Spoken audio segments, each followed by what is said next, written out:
се одржа 37-та средба на цивилните инвалиди од војната на Македонија, покрај директните жртви на војната предизвикана од фашистичка Германија. Инвалиди останаа голем број од цивилното население.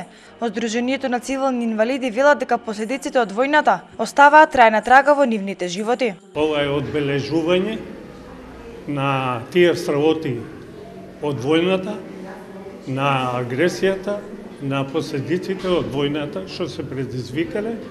И не само да треба и морат овие организации да укажат на последиците од вакви војни што се прават воопшто кај нас и во светот.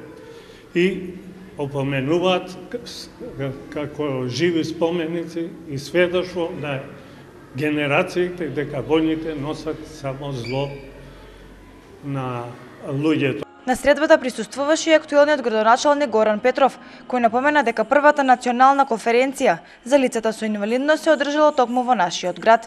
Со програмата и локалниот акционен план, со програмата за социјална заштита кој што има буџетот на општина Велес и од каде што се финансираат сите активности.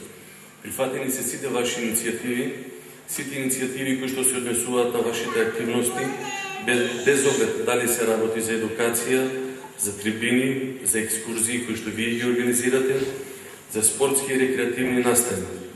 Она што посебно ме прави горд, тоа е издигувањето на звучното списание веќе неколку години, Зрак, исто така и она што заради тајмингот на одржување на локалните избори не можевме да го направиме и тој ќе се направи веднаш од кога ќе заврши изборниот процес, а тоа е набавката на брајојот печатар, за да може да се прават дела посветени на следите лица.